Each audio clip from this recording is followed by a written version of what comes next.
Hi, I'm Linda, and this is No Frills ASMR. I want to do a little kind of test video to make sure that the brightness isn't too intense. So please let me know in the comments if it still seems very bright. I think I should have corrected it. This happened once before and I corrected it. And then I think there was an issue with my phone and I can't remember what. And I reset it and I think it went back to whatever brightness. So anyway, I just thought we could look at this because the pages are white and I assume you're going to need white to really get the brightness. I don't know. See, I don't see it on my phone or my iPad. It looks fine. So you guys have to tell me because otherwise I don't know. All right, the Dictionary of Cultural Literacy. I just thought we could pop through this a little bit maybe. I'm sorry, my throat is slightly dry. So I went by Target today and the person who checked me out was sick, just shouldn't have been at work, and was sneezing and coughing and wiping their nose. It was, I don't like, usually I'm like whatever, but I picked up a bag that they had sneezed, wiped their nose and put the bag down, and when I picked it up my hand got like wet. So then I was kind of like, oh my god. And I'm really not like a germaphobe. But I finished getting my groceries. I paid. I'm holding my breath, because she's hacking, whatever. And I go over and went up to the customer service. They had Perel, and I took a bunch. And then when I got home, I took everything out of the bags, and I'm putting it away.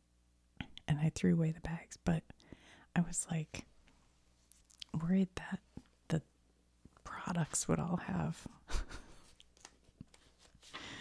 I know, it's too much. I shouldn't worry about it. But it's gross. Like, don't go to work if you're sick. I'll give her the benefit of the doubt that it could be allergies. But I don't know. All right, let's see. Let's look at some literature in English.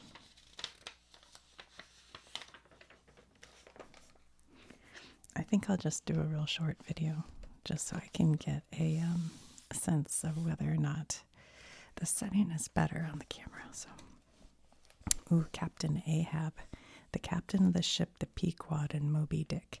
Ahab is obsessed with the capture of the great white whale, Moby Dick.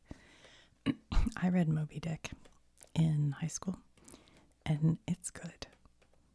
It has stuck with me. But, like, it's a good one.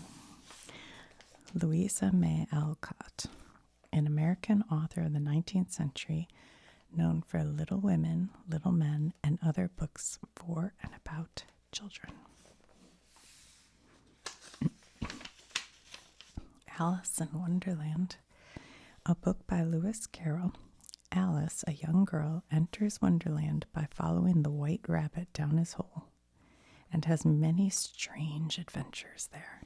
She meets the Mad Hatter. I did a video on Mad Hatter disease. If you're curious, I thought it was pretty good, but nobody watched it, I don't think. And the March Hare, the grinning Cheshire Cat, and the Queen of Hearts, who shouts off with her head when Alice makes a mistake at croquet. Through the Looking Glass is a sequel to Alice's Adventures in Wonderland.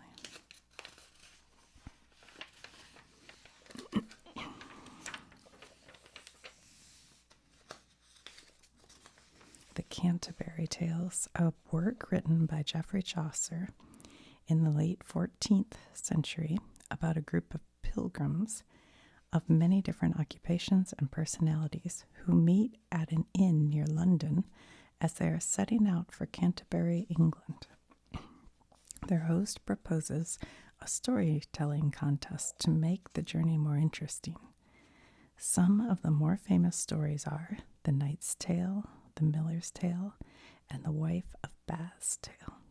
The tales, which are almost all in rhyme, have many different styles, reflecting the great diversity of the pilgrims. Some are notoriously bawdy. The language of the Canterbury Tales is Middle English. I don't know if you get exposed to somebody who's sick, how quickly will you feel it? It's psychological, right? It's all in my head, I'm sure. Casey at the bat. Oh, yeah. There's no joy in Mudville. Mighty Casey has struck out. Catch-22, a war novel from the 1960s by the American author Joseph Heller. Catch-22 is a provision in Army regulations. It stipulates that a soldier's request to be relieved from active duty can be accepted only if he is mentally unfit to fight.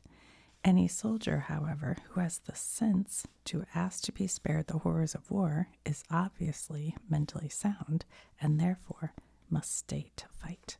That is like the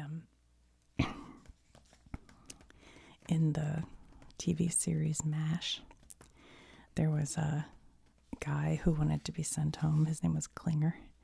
And so at that time, he dressed as a woman, and that would have been considered mentally unsound, but nobody believed him. So that was the storyline. Not particularly politically correct now, I guess. Figuratively, a catch-22 is an absurd arrangement that puts a person in a double bind. For example, a person can't get a job without experience, but can't get experience without a job. That is so true.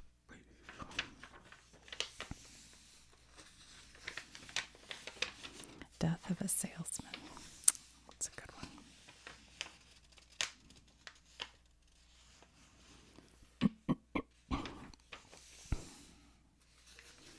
T.S. Eliot, Frankenstein's Monster. Et tu, Brute. We talked about Et tu, Brute in the Ides of March video I did.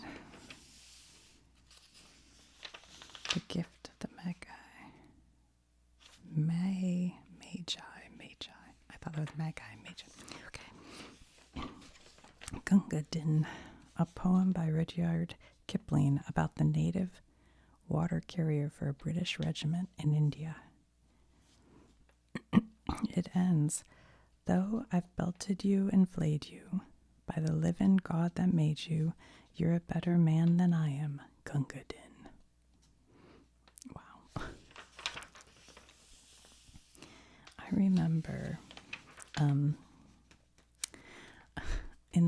when I was a kid, it was either in the Guinness Book of World Records or Ripley's Play, one of those, had the biggest selling greeting card of all time. And they showed it, and I was always like, what? It was a picture of a girl and a guy having a picnic. And he says, do you like Kipling? And she says, I don't know, I've never kibbled. And that's the joke. And when I was a kid, I thought it was like, like adult. And I wasn't getting it, which I guess it's inferring a little adult. But it's about Rudyard Kipling. And so he says, do you like Kipling? And she goes, I don't know, I've never kibbled. Anyway, that was the biggest selling greeting card for a long time, I think.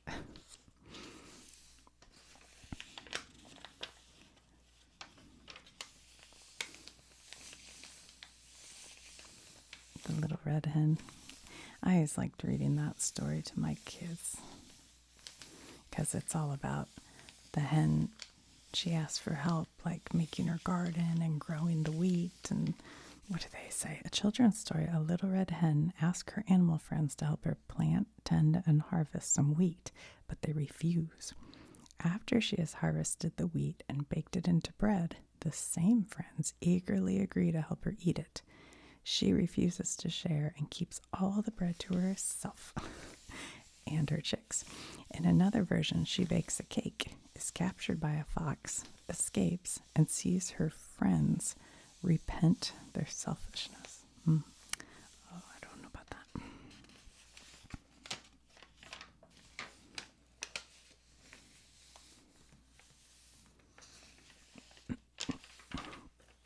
Edgar Allan Poe. I have been looking for a old book of poetry with Edgar Allan Poe's The Raven to read around Halloween, and I have not found one.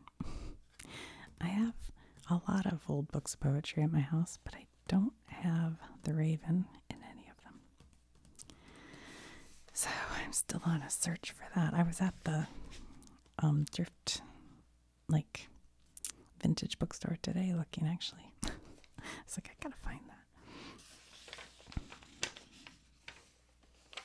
Shakespeare. The Red Badge of Courage. I remember loving that when I was a kid and reading that. Now, yeah, here's The Raven, a poem by Edgar Allan Poe.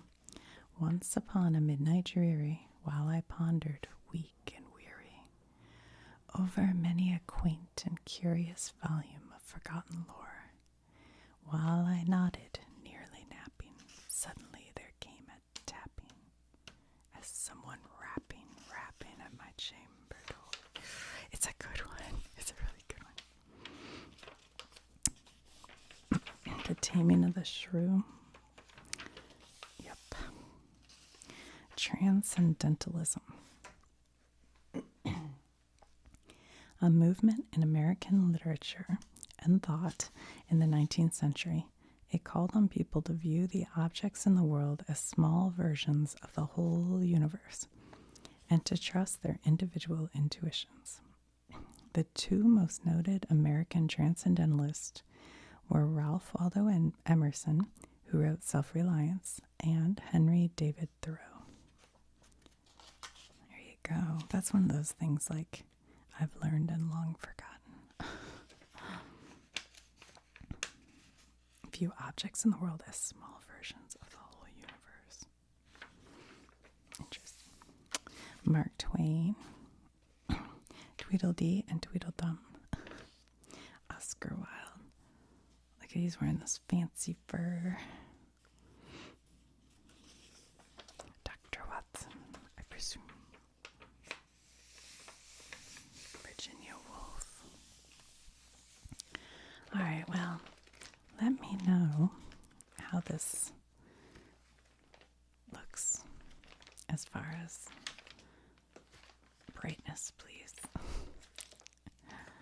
Because I don't know if you don't tell me, I can't tell. All right, guys. Thanks for watching. This book